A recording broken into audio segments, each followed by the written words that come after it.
አንደኛ ቆሮንቶስ ምዕራፍ 12 ቁጥር 4 ጀምሮ አነባለሁ በጌታ በኢየሱስ ክርስቶስ። አንደኛ ቆሮንቶስ ምዕራፍ 12 ከቁጥር 4 ጀምሮ 8 ላይ ነው። በእርግጥ ዋናው የጸጋ ስጦታ ልዩ ልዩ ነው፣ መንፈስ ግን አንድ ነው። አገልግሎት ልዩ ልዩ ነው፣ ጌታ ግን አንድ ነው። አሰራርም ልዩ ልዩ ነው፣ ሁሉም በሁሉ የሚያደርግ እግዚአብሔር ግን አንድ ነው ይላል። በጣም ይሄ እንደው አይታችሁ እንደሆነ ትሪኒቴሪያን የሆነ እንትን አለው። መንፈስ፣ ጌታ፣ ሁሉም በሁሉ የሚሰራ እግዚአብሔር ይላል። ኋላም ደግሞ ይሄን ነው የሚከተለው። ከዛ የመንፈስ ስጦታዎችን ደግሞ ያነሳል፣ ደግሞ አገልግሎቶችን ደግሞ ያነሳል። እንደዛ ደግሞ ያደርጋል። ነገር ግን መንፈስ ቅዱስን መግለጥ ለእያንዳንዱ ለጥቅም ይሰጠዋል። ለአንዱ ጥበብን መናገር በመንፈስ ይሰጠዋል፣ ለአንዱ በዚያው መንፈስ እውቀትን መናገር ይሰጠዋል፣ ለአንዱ በዚያው መንፈስ እምነትን፣ ለአንዱም በአንዱ መንፈስ የመፈወስ ስጦታ፣ ለአንዱ ታምራት ማድረግ፣ ለአንዱ ትንቢት መናገር፣ ለአንዱ መናፍስትን መለየት፣ ለአንዱ በልሳን በልዩ አይነት ልሳን መናገር፣ ለአንዱ በልሳኖች የተነገረው መተርጎም ይሰጠዋል። ይህን ሁሉ ግን ያው አንዱ መንፈስ እንደሚፈቅድ ለእያንዳንዱ ለብቻው እያካፈለ ያደርጋል ይላል። እኔ ሶስቱ ላይ ነው ያው ማተኩረው ዛሬ ደግሞ ከሶስቱ ይሄ ማለት ነው። የመጀመሪያው ጥበብን መናገር የሚለው ነው። ቁጥር 8 ላይ ለአንዱ ጥበብ መናገር ይሰጠዋል፣ ለአንዱም በዚያው መንፈስ እውቀትን መናገር ይሰጠዋል። ይሄንን ከዛ ደግሞ መጨረሻ ላይ መንፈስን መለየት የሚል ነው። ያው በተለምዶ መጽሐፍ ቅዱስ መምህራን ይሄን የመግለጥ ስጦታዎች ብለው ይሏቸዋል። እና ይሄ ክፍል በአጠቃላይ 12 13 14 አንድ ላይ እንደሚጠና ታውቃላችሁ።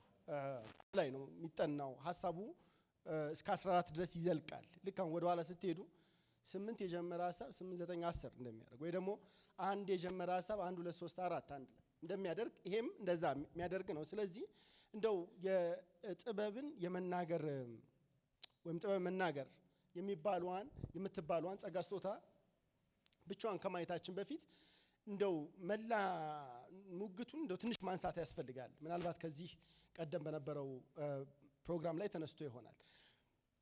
በዚህ አጥቢያ ውስጥ ወይም በቆሮንቶስ አጥቢያ ውስጥ ሐዋርያው የገጠመው ችግር ምንድነው ከተባለ ምናልባት ሁሉንም ገጣጥማችሁ በኋላ የምታስተውሉት እና ብዙዎች የሚስማሙበት ችግር አንድን ጸጋ ስጦታ ብቻ ለይቶ እሱን ጸጋ ስጦታ እንደ ብስለት መለኪያ የወሰዱ ይመስላል። ይሄንን ከየት አመጣው ከተባለ ስለ መንፈሳዊ ነገር ወንድሞች ሆይ ታውቁ ዘንድ እወዳለሁ ከምትለዋ ነው የሚጀምረው። ስለ መንፈሳዊ ነገር ኒማቲኮስ፣ ስለ ኒማቲኮስ እንድታውቁ። አንዳንድ ጊዜ አንዳንድ ትርጉሞች ስለ መንፈሳዊ ስጦታ ይሉታል። ግራመሩ ያንን ይፈቅዳል። ወይ ስጦታ ልትሉ ትችላላችሁ፣ ወይ ስለ መንፈሳዊ ሰውም ልትሉ ትችላላችሁ። ሶ ፕሮባብሊ ይሄንን ይዘን የነበረው ችግር ኒማቲኮስ ማን ነው፣ ስፒሪቹዋል ማን ነው የሚል አይነት ነገር ነበረ።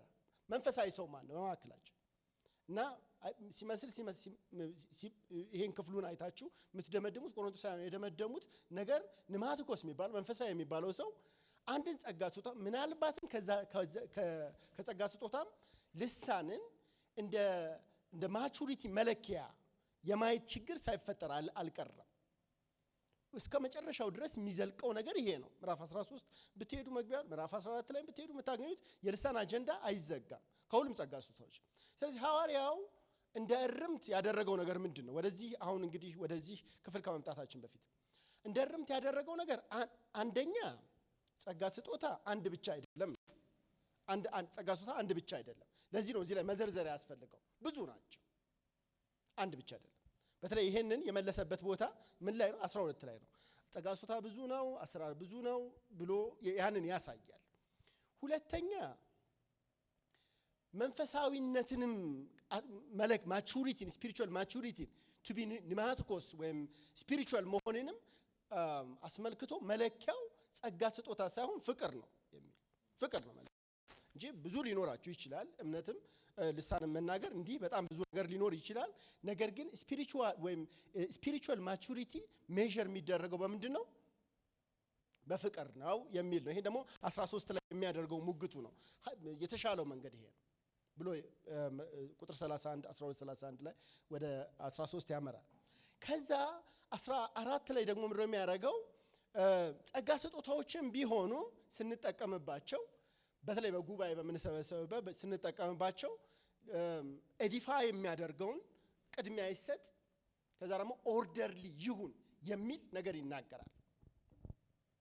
ምን ማለት ነው? ኤዲፋይ የሚያደርገው አብረን በምንሰበሰብበት ጊዜ ኢንተሊጂብል የሆነ ሰው ሊገባው ሊታነጽበት የሚችል በተለይ ደግሞ ለውጭ ሰዎች በሩ የተከፈተበት አይነት መርሃ ግብር ሲሆን ሰዎች መጥተው የሚገባቸው ንስሐ የሚገቡበት ከጌታ ጋር የሚገናኙበት ያንን ለውጭም ደግሞ ውስጥም ላለነው ሰው ለመታነጽ የሚሆነውን ቅድሚያ ስጡ የሚል የኤዲፊኬሽን ፕሪንሲፕል ምዕራፍ 14 ላይ ያስቀምጣል። ከዛ ደግሞ ኦርደርሊ ይሁን፣ በስርዓትም ይሁን።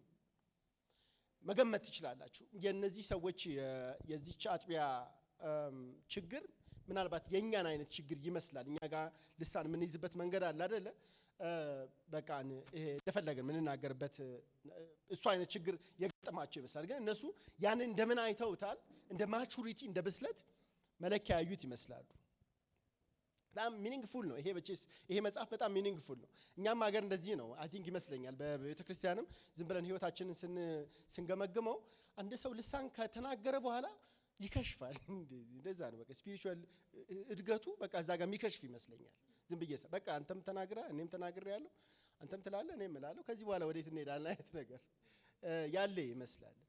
እና እሷን ደግሞ ለማሳየት ኔድ ማስታወሳቸው ያው ቸርች ውስጥ እንደዚህ አይነት ነገር ይገጥማቸዋል። በጣም የተለየ ልሳን በመናገር ሰውን ኢምፕረስ ለማድረግ ምናምን መሞከርም አለ።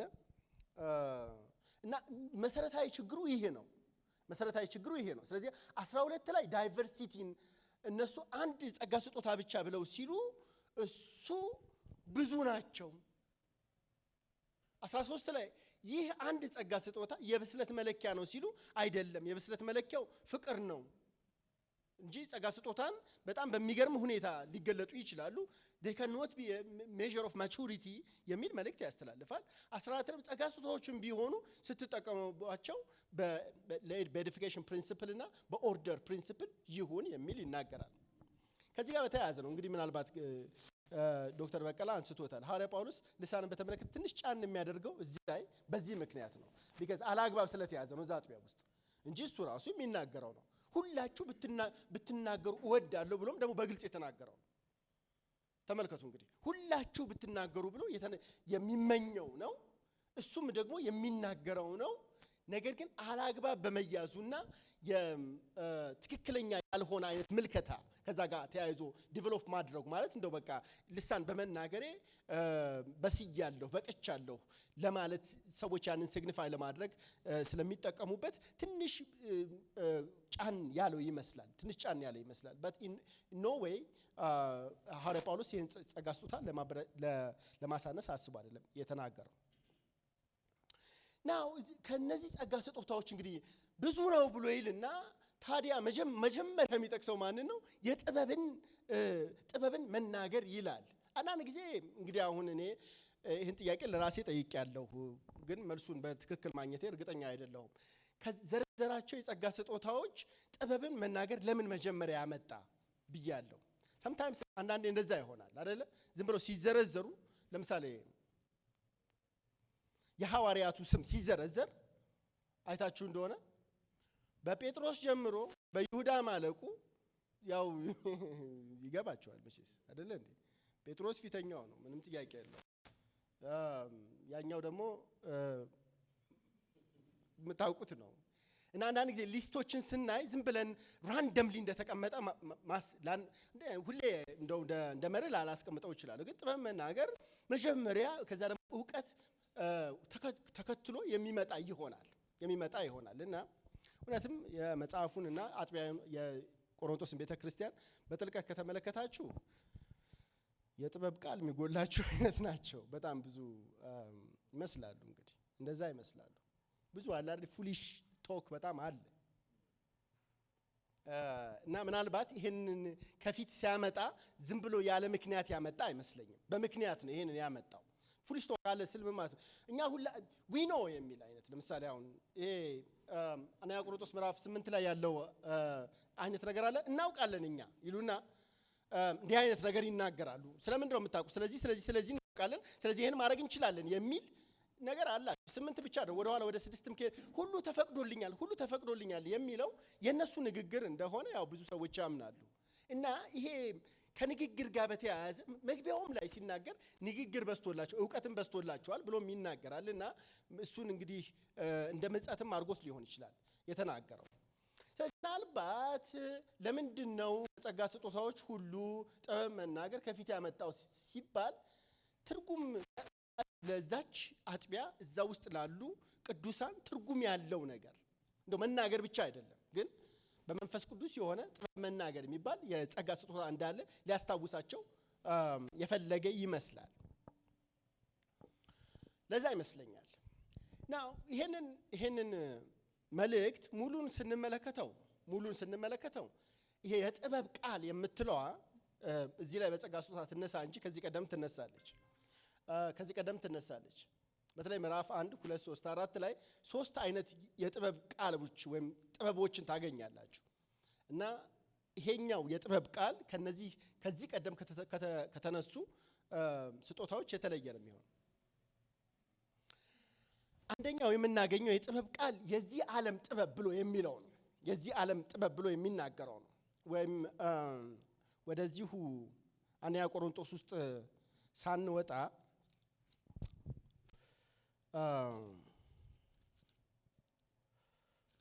ምዕራፍ 1 እንግዲህ በምዕራፍ 1 እስከ 4 ባለው ውስጥ ወደ 26 ጊዜ ነው ይሄን ጥበብ የሚለውን ቃል የሚጠቀመው እንደምታውቁት። እና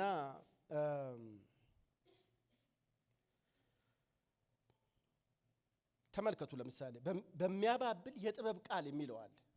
ለምሳሌ ምዕራፍ 2 ቁጥር 5 ላይ ካያችሁ የሚያባብል የጥበብ ቃል የሚለው አለ። እና ጸጋ ስጦታዎች ሲዘረዝር ጥበብ መናገር ብሎ የሚለው አለ።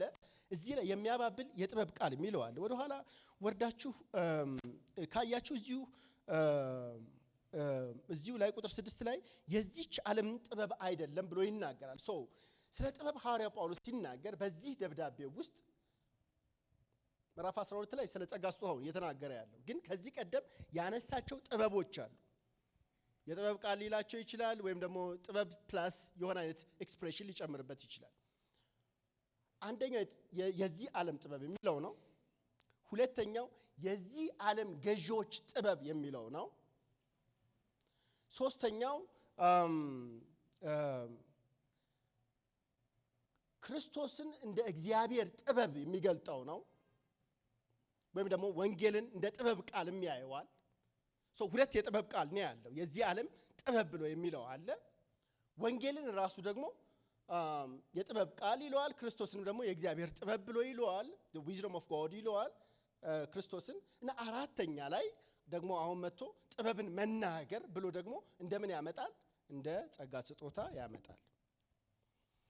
እነዚህ ነገሮች እዚሁ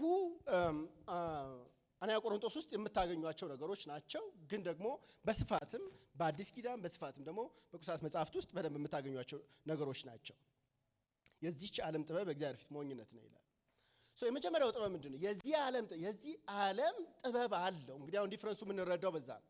በመንፈስ ቅዱስ አማካኝነት የሚሰጠው የጥበብ ቃል ምንድን ነው ብለን ከማለታችን በፊት እሱ ብቻ አይደለም። ማርኬቱ ላይ ያሉት ጥበቦች አሉ። የዚህ ዓለም ጥበብ አለ። ያዕቆብ ምዕራፍ 1 ቁጥር ምዕራፍ 3:15 ላይ ይመስለኛል ከስጋ የሆነ ከአጋንንት የሆነ ጥበብ አለ ብሎ ይናገራል እንደምታውቁት። ስለዚህ ጥበብ ከመንፈስ ቅዱስ ብቻ የሚመጣ አይደለም። ሱፐርናቹራል የሚሰጥ ብቻ ሳይሆን ሌሎች አይነት ጥበቦች አሉ። እነሱን ሰምሃው ሐዋርያ ጳውሎስም እዚህ ያነሳቸዋል። በመላ አዲስ ኪዳንም የምናገኛቸው ናቸው። የዚህ ዓለም ጥበብ አለ። የዚህ ዓለም ጥበብ ምንድን ነው? ፎር ሰልፊሽ አምቢሽን ሰዎች ፓወርን ወይም ደግሞ የሆነ አይነት ፕሪቪሌጅን ለማግኘት የሚዘይዱት ዘዴ ማለት ነው።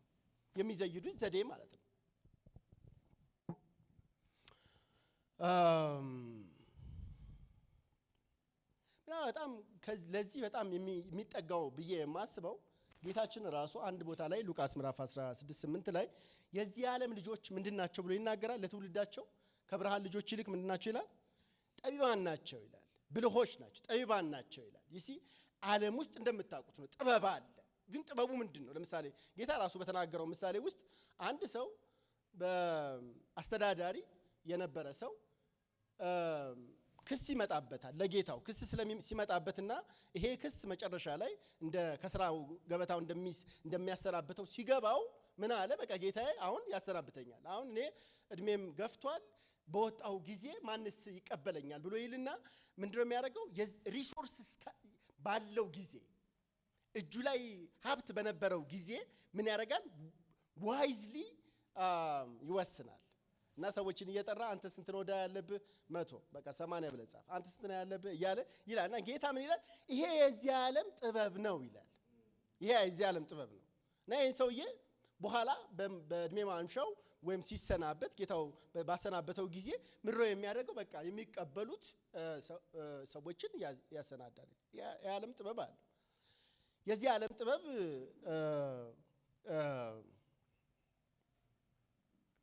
በመንፈስ ቅዱስ ከሚሰጠው ጥበብ ጋር አንድ አይደለም። ይሄ ክሊርሊ ተቀምጧል። አረ ጳውሎስ በተለይ እዚህ ጋር ልክ ነው። በዓለም በተለይ እናንተ የግሪክ ሰዎች፣ እናንተ የቆሮንቶስ ሰዎች በከተማችሁ የዚህ ዓለም ጥበብ በዛበት ከተማ ውስጥ ነው የምትኖሩት። ብዙ ፍልስፍና የምትሰሙበት የምትኖሩት እና እከሌ ምን አለ እያላችሁ እንትና አለ እያላችሁ የእንትናን ንግግር የአንድን ፈላስፋ ንግግር እንደ ጥበብ እንደ ሕይወት መርህ እየጠቀሳችሁ ልትኖሩ ትችላላችሁ። ግን ሌላ ጥበብ አለ። ሐዋርያ ጳውሎስ ሌላ ጥበብ አለ። እንግዲህ ክርስቶስ ራሱ የእግዚአብሔር ጥበብ ነው፣ ከዓለም የማይገጥም ነው። በመንፈስ ቅዱስ አማካኝነት የሚሰጥ ስፖንቴኒየስ የሆነ ደግሞ አሰራርም አለ ይላል። ይሄንን ስንል አሁን ማህተመ ጋንዲ እንደዚህ ያለ ወይም ማርቲን ሉተር እንደዚህ ያለ እያለን መቼስ የሚጠቅሙ ነገሮችን መናገር ከዓለም የሚወሰዱ መርሆችን መናገር በየፊልዱ በፖለቲካም ቢሆን በኢኮኖሚም ቢሆን በምንም ቢሆን መቼስ አለ አይደለ በየፊልዱ ሰክሰስፉል እንድትሆኑ የጥበብን መንገድ የሚያሳዩአችሁ አሉ። በእግዚአብሔር ቃል ስትመዝኑ በጣም ሽሩዲቲ ነው። በፖለቲካ ውስጥ የነማሼቨሊ ስራን ከተመለከታችሁ በጣም ሽሩዲቲ የተሞላው ጥበብ እኮ ነው። በስልጣን ውስጥ ለመውጣት ስልጣን ላይ ለመቀመጥ በጣም የምታደርጉት እንትን ነው ነገር ነው የሚያስተምሯቸው። ይሄ ጥበብ ግን በእግዚአብሔር ፊት ምንድን ነው? ሞኝነት ነው። መንፈስ ቅዱስ ሌላ አለው፣ ሌላ አለ፣ የሚገርም አለው። ሁለተኛ የዚች ዓለም ገዢዎች ጥበብ የሚለው ነው። ይሄንን ክፍል እዚሁ ላይ ምዕራፍ 2 ላይ የምታገኙ ወይም አንደኛ ቆሮንቶስ ምዕራፍ 2 ላይ የምታገኙ ይሄም ጥበብ ነው። ይሄ ደግሞ ምንጩ ከዓለም ከስጋ ፍላጎት ሳይሆን ምንጩ ከምድር የሚሆነው ገዢዎች ነው የሚለው የመጽሐፍ ቅዱስ የሚተረጉሙ ሰዎች ገዢዎች ማለት ምን ማለት ነው ምናምን ብለው ይነጋገራሉ እንደምታውቁት። እና አንዳንዶች ገዢዎችን በወቅቱ የነበሩት ባለስልጣናት ምናምን ሮማውያን ወይም ደግሞ ሳዱሲስ ወይም እነሱ አድርገው ጌታችን በመሰቀሉ እጃቸው የነበረባቸው ሰዎች አድርገው ያዩዋቸዋል። ግን probably may go beyond that ከጀርባ ያለ አጋንንታዊ ልክ ያዕቆብ አጋንንታዊ ከአጋንንት የሆነ ጥበብ ብሎ እንደሚለው ማለት ነው። እንደዛም ይመስላል። ጥበብ ከዛም ይመጣል፣ ከዛም ይመነጫል። ምድራዊ ጥበብ ብቻ አይደለም ያለው። አንዳንድ ጊዜ በእግዚአብሔር ቤት የዚች ዓለምን ጥበብ ልናወራ እንችላለን። ወይም ደግሞ ያንን እንደ ትልቅ ጥበብ ወይም እንደ ትልቅ ምክር አድርገን ልንወስድ እንችላለን። ሁሉ ጊዜ ምናልባት ላይጎዳ ይችላል። ይሄ ግን ከሁሉ የከፋ ነው። የዚህ ዓለም ገዢዎች ወይም የዲያብሎስ ጥበብ ብለን የምንለው ምንድን ነው? ከእግዚአብሔር ፈቃድ ጋር በግላጭ የሚጣላ የእግዚአብሔር ፈቃድን የሚያጣምም አጋንንታዊ አሰራር ነው። አጋንንታዊ አሰራር ነው። ኦብቪየስሊ ምናልባት 2-3 ምሳሌዎች ምናልባት ከ2-3ቱ ደግሞ አንዱ ምናልባት በደንብ የሚያሳይ ይመስለኛል። አንደኛው የዚህ ዓለም ጥበብ ራሱ በኤደን ውስጥ እባቡ ለሴቲቱ የነገራት አይነት ምክር አለ አይደል? እንዲህ እኮ ብታረጊ የሚለው ምክር እሱ ራሱ ተንኮል ነው የተባለው። አሁን ሐዋርያ ጳውሎስ እሱን ሲተረጉመው በተንኮሉ አሳታት ነው የሚለው። ግን ምናልባት ራሱ እባቡን ብጠይቁት በጥበቤ ነው እቺን ሴትዮ ገደል የከተትኳት ብሎ ነው የሚለው። እንዲህ አይነት ጥበብ ማለት ነው ምን የሚያደርግ ነው? ሰዎችን ከእግዚአብሔር ፈቃድ ዘወር እንዲሉ የሚያደርጋቸው ስፒሪቹዋሊ ኮራፕትድ ወደ ሆነ አይነት ነገር ውስጥ እንዲገቡ የሚያደርጋቸው አጋንንታዊ ጥበብም አለ። አንዳንድ ጊዜ ይሄ አጋንንታዊ ጥበብ ልክ እንደ ኤደኑ ራሱ አጋንንት ኤጀንት ይሆናል። አንዳንድ ጊዜ ሰዎች ደግሞ ያንን አጋንንታዊ ጥበብን ምን ይሆናሉ? ኤጀንት ይሆናሉ። ለዚህ ምናልባት አንደኛው ምሳሌ የሚሆነን በለዓም ነው። በለዓም ታስታውሳላችሁ። በለዓም ያው ባላቅ ጠርቶት በሞዓብ ምድር እስራኤል እንዲረግም የተጠራ ሰው ነው። ዘኍልቍ ምዕራፍ 22 23 20 ቤት ውስጥ ማየት ትችላላችሁ። 20 መጀመሪያዎቹ ላይ በኋላ ግን ይሄን ህዝብ እንደማይቋቋም ሲያውቅ የመከረው ምክር አጋንንታዊ የሚባል ምክር ነው የመከረው። በተለይ ይሄ ራእይ ምዕራፍ 2 ላይ ታዩታላችሁ። ይነሳል የበለዓም ምክር ተብሎ ይነሳል። was not like የዚህ ዓለም ጥበብ ብላችሁ እንደምትሉት አይደለም። ምን ያደረገው ይህ ህዝብ የሚስትበትን መንገድ ነው የተናገረው። አሁን ሲያየው በእግዚአብሔር ፊት የከበረ ነው። እግዚአብሔር ለዚህ ሰውዬ እንግዲህ ገልጦለታል። አይኑን ገልጦ ተመልክቷል። እግዚአብሔር ከነርሱ ጋር እንዳለ ደግሞ ፍጻሜያቸው እንኳን ያማረ እንደሆነ ተመለከተ፣ ተረዳ። ነገር ግን ምን አደረገ? መጨረሻ ላይ ይሄን ህዝብ እንዴት አድርጎ አጥምዶ እንደሚጥለው ለመከረው። ይሄ አይነቱ አጋንንታዊ ምክር ነው። በተለይ ዘኍልቍ 31 16 ላይ ማየት ትችላላችሁ። በቀጥታ ቢረግም እንደማይሳካለት ሲገባው ምን አደረገ?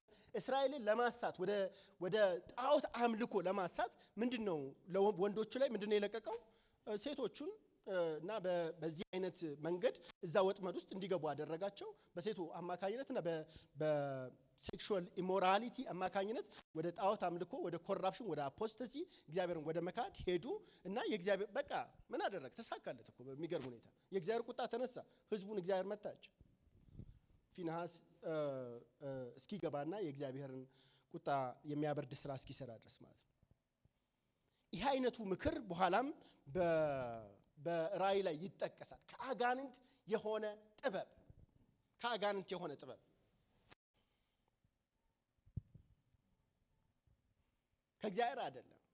ከእግዚአብሔር አይደለም፣ ከአጋንንት የሆነ ጥበብ እንዲህ አይነት አለ። ምናልባት እንግዲህ ያንዳንዱን የት እንደምመደበው ባላቅም አኪጦፌልም ተመሳሳይ ነገር ታውቃላችሁ አይደለ? ከአጋንንት የሆነ ጥበብ ልበለው እንግዲህ ምን ልበለው አላቅም። ግን አኪጦፌልም የሰጠው ምክር እንደዛ ነበር። ዳዊትን በቃ አጉል የሚያደርገው ነበር። ግን እግዚአብሔር ኩሲን ተጠቅሞ ምንድነው የሚያደርገው? ያንን ምክር ይገለብጠዋል እና ዳዊትን እንዲተርፍ ይሆናል። ከአጋንንት ከዚህች ዓለም ከስጋ ፍላጎት የሚመነጩ ጥበቦች አሉ። የዚህ ዓለም ውስጥ ኮመን የሆኑ ጥበቦች አሉ። በየማህበረሰቡ ውስጥ በባህል በንግግር በምናምን አለ አይደለ? እንደ ትውፊት ምናምን እየተገላበጡ የመጡ አሉ። ደግሞ በየሊቃውንቱ በየፈላስፋዎቹ አማካኝነት ይሄ ጥበብ ነው ለዚህ ፕሮፌሽን፣ ይሄ ለስኬታችሁ ጥሩ መንገድ ነው ብለው የሚሉ ደግሞ አሉ። ከአጋንንት የሆነ ደግሞ አለ። ሶስተኛው በዚህ ወንጌል ውስጥ የሚነሳው ጥበብ ወይም የጥበብ ቃል ብሎ የሚለው የትኛው ነው? ከቆሮንቶሳውያኑ በተቃራኒ ክራይስት ወንጌል ራሱ ምንድነው? የጥበብ ቃል ነው። ፕሮባብሊ ፋውንዴሽናል ነው። ለአራተኛው መደላድል የሚሰራ ነው።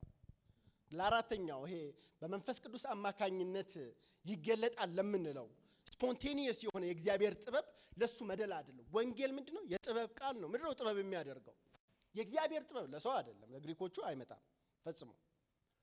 ምክንያቱም የአንድ ሰው በመስቀል ላይ መሰቀል መሸነፉን የሚያመላክት ነው። ነገር ግን መሸነፍ በሚመስል መረታት በሚመስል መንገድ እግዚአብሔር ዓለሙን ከእንደገና መልሶ ከራሱ ጋር ያስታረቀበት የእግዚአብሔር ጥበብ ነው። Christ the wisdom of God ይለዋል። የእግዚአብሔር ጥበብ ነው ይላል። ወንጌል ጥበብ ነው። ስለዚህ አንድ ሰው ውጭ ላለ ሰው ወንጌል ስንናገር ፉሊሽነስ ነው። ያው of course it doesn't make sense፣ ትርጉም አይሰጥም። ሐዋርያ ጳውሎስ እንደም ትርጉም የሚሰጠው መንፈስ ስላለብን ይላል። እኛ መንፈስ ስላለብን ይሄን ነገር ስንሰማ የእግዚአብሔር ጥበብ መሆኑን እንረዳለን ይላል። የእግዚአብሔር መንፈስ ከሌለብን የጎልጎታውን ክስተት የምንተረጉምበት መንገድ ማንም ፍጥረታዊ ሰው በሚተረጉምበት መንገድ ነው የምንተረጉመው። አንድ ሰውዬ ሆይ ሆይ አሉት። ኢየሩሳሌም ገብቶ የሆነ ነገር ጀብድ ለመፈጸም ሞከረ። ይዘው ሮሞቹ አሰሩት። በቃ አለቀ። ከዛ ያለፈ ናሬቲቭ አይኖራችሁም። ይሄንን ግን እንደ እግዚአብሔር የማዳኛ ጥበብ መንገድ እንድንተረጉሙ ያስቻለን ማን ነው ይላል ሐዋርያ ጳውሎስ? መንፈስ ቅዱስ ነው ይላል። ስፒከርስ ኦፍ ዘ ስፒሪት ይሄንን ሁነት ይሄንን ክስተት በተለየ መንገድ እግዚአብሔር በሚያየው መንገድ እንድንተረጉሙ ያስቻለን የእግዚአብሔር መንፈስ ነው ይላል። የእግዚአብሔር መንፈስ ነው ይላል።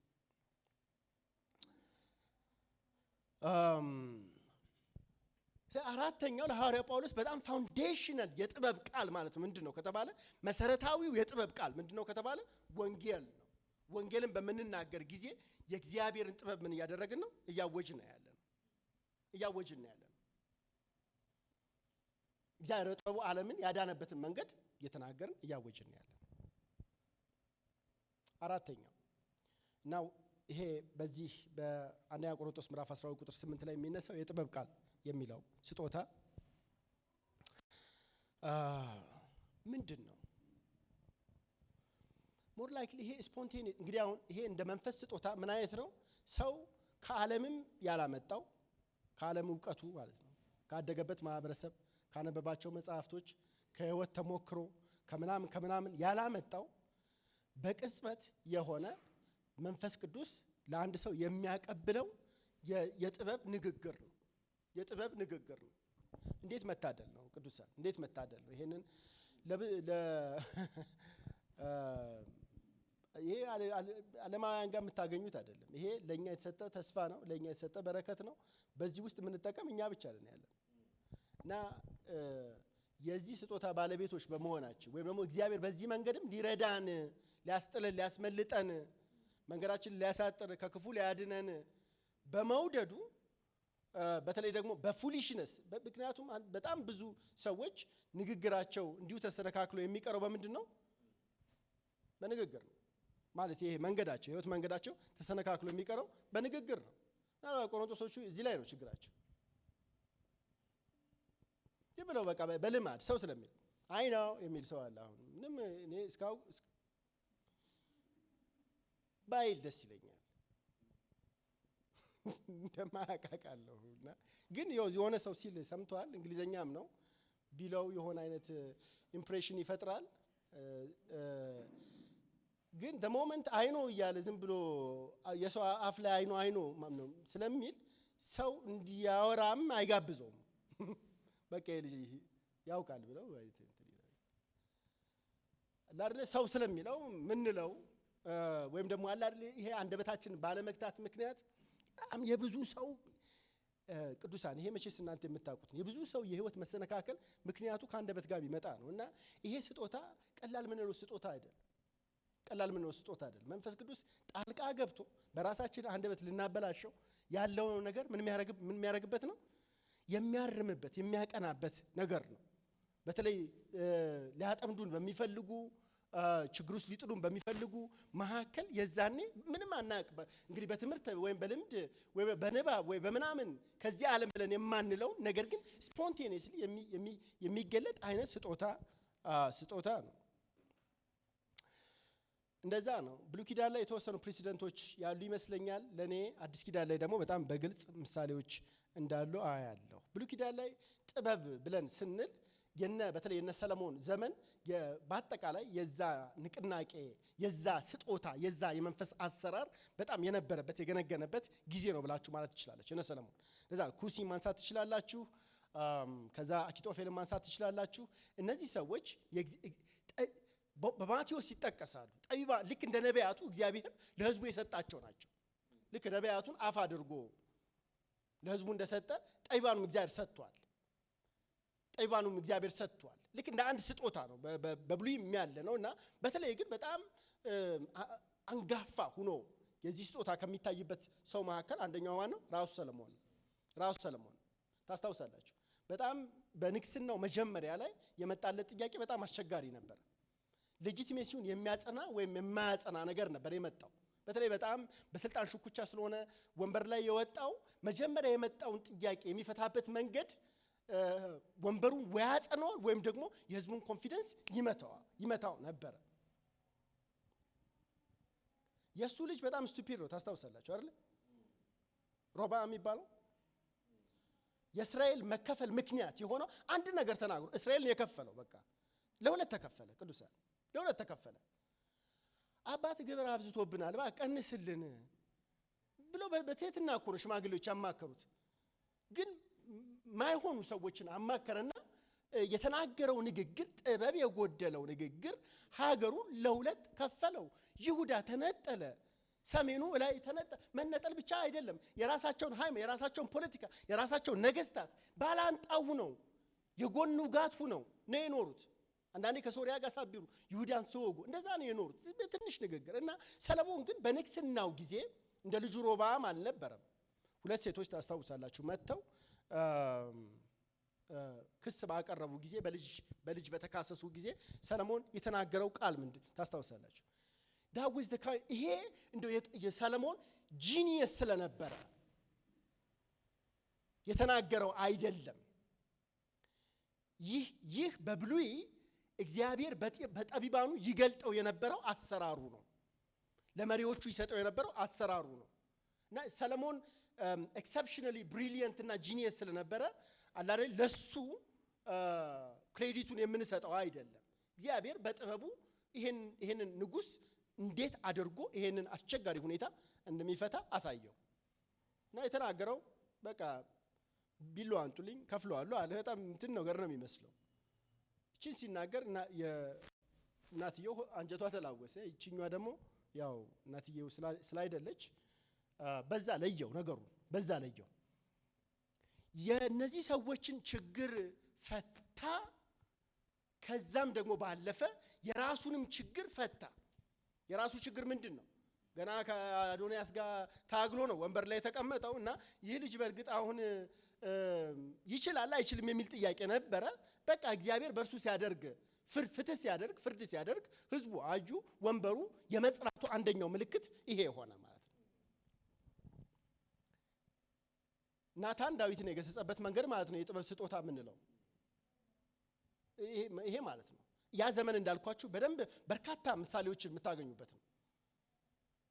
ፊት ለፊት መጥቶ አንተ የሰው ሚስት ትነጥቃለህ ቢለው ምንም ዳዊት መንፈሳዊ ሰው ቢሆንም ሲወጣ እንደዚህ ማለቱ አይቀርም። በቃ አይቀርም። ይሄ ማን ነው ስሙ? እንደዚህ የሚል ንጉስ ነበር የሆነ ፊልም ላይ ካልተመቸው እንደዚህ ይላል። ሰውየው ሲወጣ ይቀበሉታል።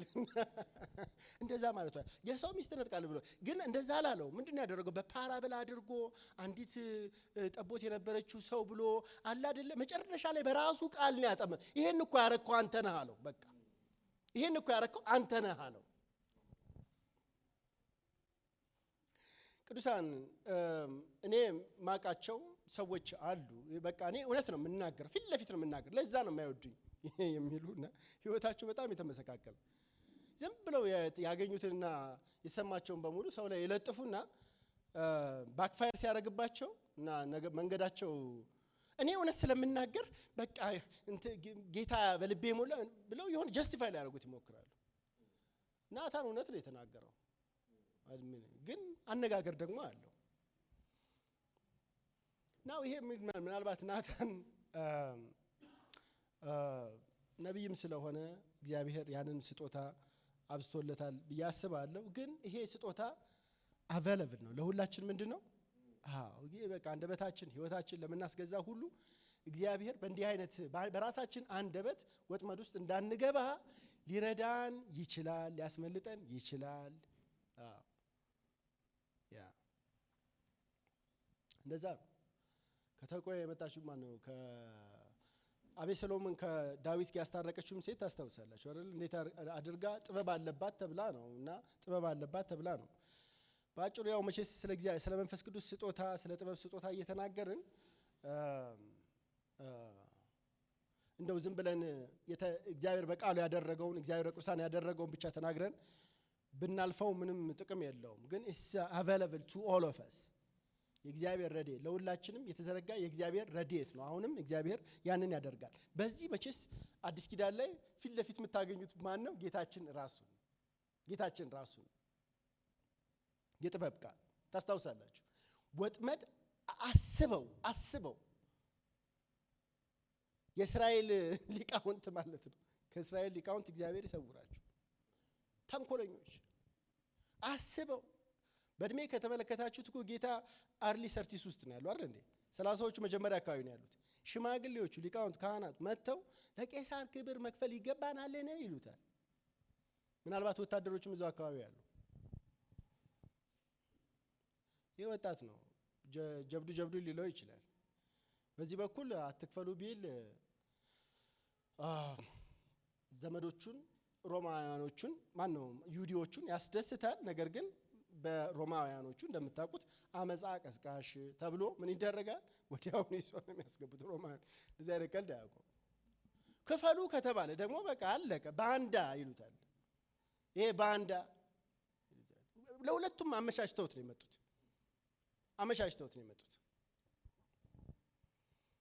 ግን ጌታ ነው መቼስ። እስቲ ሳንቲም አንጡልኝ ብሎ ያቺን ነገር ብቻ ነው የሚናገረው። የማን ምስል ነው ያለው? የቄሳር ነው ያለው። ቄሳር ለቄሳር ስጡ። የእግዚአብሔር ምስለ እግዚአብሔር የሆነው ደግሞ ለማን ስጡት? ለእግዚአብሔር ስጡት ይላል።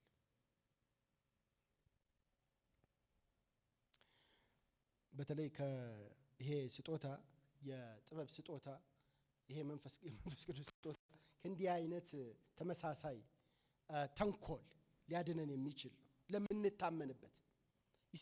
የሞደርን ሰው ችግሩ ስለሚማር መጽሐፍ ስለሚያነብ በራሱ እና ደግሞ በኤጁኬሽን ባክግራውንድ ወይ በልምዱ ወይ በምናምኑ ሪቶሪካል ስኪሉ ምናምን ኮንፊደንስ ቢውልድ እያደረገ ይመጣና በመንፈስ ቅዱስ መደገፉ ምን እየሆነ ይመጣል? እየሳሳ ይመጣል። የትኛውም ትምህርት ብትማር፣ የትኛውም መጽሐፍ ብታነብ፣ የትኛውም አይነት ልምድ ውስጥ ብታልፍ፣ የትኛውም አይነት አለ አይደለ በየማህበረሰቡ ያሉ የጥበብና ምናምኖችን ብታውቅ እነሱ ማያድኑ ጊዜ አለ። አያድኑ። እግዚአብሔር ግን በጥበቡ ምን ያደርጋል? በተለይ ከእንደዚህ አይነት ከተንኮለኞች ሴራ ያስመልጣል።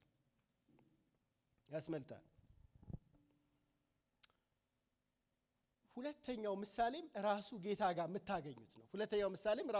የምታገኙት ነው። ታስታውሳላችሁ ዮሐንስ ወንጌል ምዕራፍ 8 ላይ አንድ ሴት ያመጡና ጀስት እኮ ስቴትመንት ነው የሚናገረው። እኔ አንዳንድ ጊዜ እንደው ምናልባት ብዙ ሰዎች አምላክነቱ ምናምን ይመለከታሉ። እኔ እንደ ሰው ልጅነቱን ማያለሁ። እንዳልኳችሁ 30ዎቹ መጀመሪያ ላይ ያለ ልጅ ነው።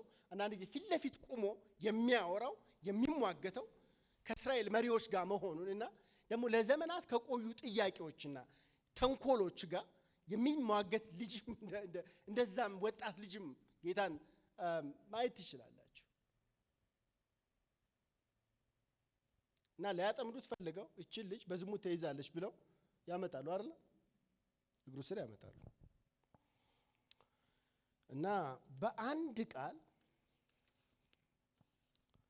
ይበትናቸዋል።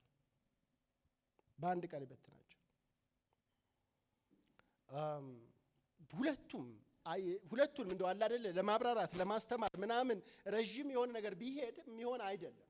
ወይ ለሕጉ ታማኝ ነው ወይ ለሕጉ ታማኝ አይደለም። እዛ አይነት ቅርቃር ውስጥ ነው የምታስገባው። አንተ ምህረት ታወራለህና ሕጉ ደግሞ ፊት ለፊት የተጻፈ አለ። እስቲ እንግዲህ በቃ ብሎ ቅርቃር ውስጥ ነው የከተቱት። ግን ምን ብሎ ተናገረ? ከናንተ ኃጢአት የሌለባት አስቀድሞ በድንጋይ ይውገራት። ይሄንን አሁን ቅዱሳን ምንም ሺህ ጊዜ ብታስቡ አይመጣም። ላይብረሪ አፍርሳችሁ ብታነቡም አይመጣም። በዛች ቅጽበት በዛች ወጥመድ ውስጥ ሊያቀበላችሁ የሚችለው ማን ነው? ራሱ እግዚአብሔር ነው። መውጫውን የሚያሳይ እንዴት አድርጎ ስጋ ለባሽን አንገት እንደሚያስደፋ፣ እንዴት አድርጎ እንደሚበትናችሁ፣ እንዴት አድርጎ ከወጥመዱ እንደሚያወጣችሁ፣ እንዴት አድርጎ ለፍትህ እንደሚያደርጋችሁ የሚያውቀው እግዚአብሔር ነው። ፊደል የቆጠረ ሰው ችግሩ በቆጠረው ፊደል ይተማመናል። በተለይ የተማረ ሰው የከተማ ሰው አውቃለሁ ባይ አንብቤያለሁ ባይ